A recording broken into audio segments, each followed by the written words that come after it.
Advocate Sunita Gangwar, पैनी नज़र सामाजिक संस्था की प्रदेश अध्यक्ष व 121 नवाबगंज विधानसभा की आम आदमी पार्टी की प्रत्याशी हूँ।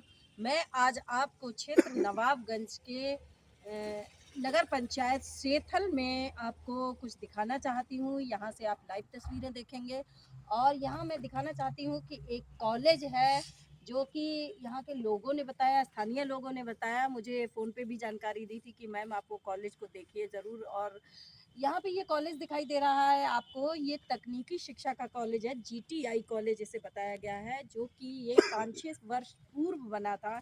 यानी कि इससे पहले की जो सरकार थी उनके उस सरकार के पीरियड में ये कॉलेज बना था। ये कॉलेज सपा सरकार के पीरियड में बना था और सपा सरकार के पीरियड में बन के कंप्लीट भी हो गया था, किंतु आज तक इस कॉलेज का भी वही हाल है जो बरौर के कॉलेज का था। यानी कि इस पे ताला पड़ा हुआ है, आज तक इस कॉलेज का ताला नहीं खुला है।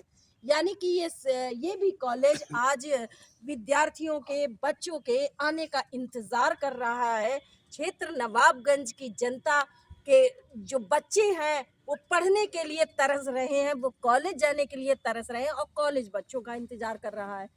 ये स्थिति है इस नवाबगंज क्षेत्र में। नेताओं ने, अगर समाजवादी सरकार के जनप्रतिनिधि जो यहाँ पर थे चाहते तो ये कॉलेज खुल सकता था।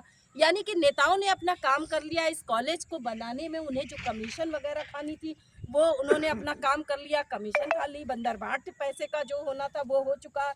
लेकिन इस कॉलेज को खोला नहीं गया। यदि ये कॉलेज खोला गया होता तो इसमें इतने वर्षों में जाने कितने बच्चे पढ़ के निकलते, नौकरियों में होते, क्योंकि ये तकनीकी शिक्षा का कॉलेज है। इसमें व्यावसायिक पाठ्यक्रम चलाए जाते हैं, जीटीआई के उसके ट्रेनिंग दी जाती है, व्यावसायिक पाठ्यक्रमों की ट्रेनिंग दी जाती है। अभी मैंने इस कॉलेज के अंदर भी जानकारी करी है कि इसमें ना तो कोई व्यावसायिक पाठ्यक्रम के से संबंधित मशीनें हैं, ऐसी कोई चीज़ नहीं है, केवल बिल्डिंग है। और मुझे कुछ क्षेत्रीय लोगों ने ये भी बताया था कि ये 45 करोड़ में ये कॉलेज बनकर तैयार हुआ है। क्या आप लोग बता सकते हैं कि इसमें 45 करोड़ रुपया लगा होगा? ये 45 करोड़ रुपया नहीं दिखाई दे रहा है। आखिर ये रुपया कहाँ गया?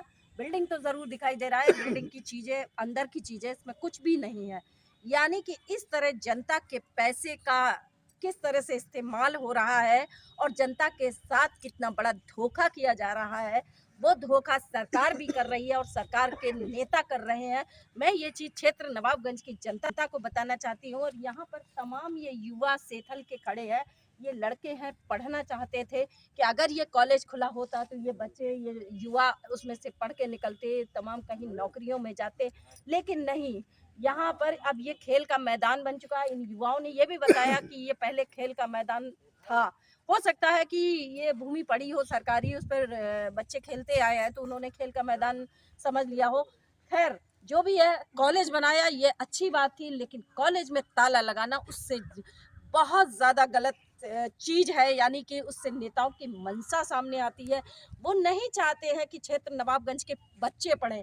आज तक मुझे यहाँ पर अशिक्षा जो दिखाई दे रही थी, आज मुझे उसका राज समझ में आया कि नवाबगंज क्षेत्र का शैक्षिक स्तर इतना गिरा हुआ क्यों है।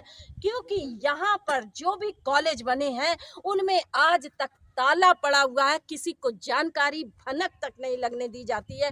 ना ही ये बात मीडिया ने उठाई है और मीडिया ने भी यहाँ पर झांक कर नहीं देखा।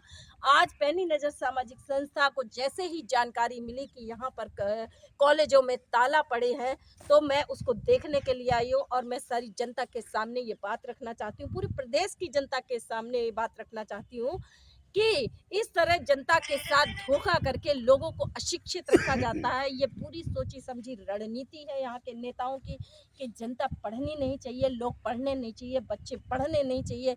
ये पढ़ जाएंगे तो सवाल जवाब करेंगे, नौकरियां मांगेंगे, समझदार हो जाएंगे, फिर ये ऐसे लोगों को चुनना बंद कर देंगे। इसलिए अशिक्षित रखा जाता है ताकि ये बच्चे शराबी बने, ये युवा पीढ़ी हमारी नशेड़ी बन जाए और इनकी रैलियों में 200-200 रुपए में जाते रहे, केवल इनकी भीड़ बनते रहे। इसलिए क्षेत्र नवाबगंज की जनता को अशिक्षित रखा गया है।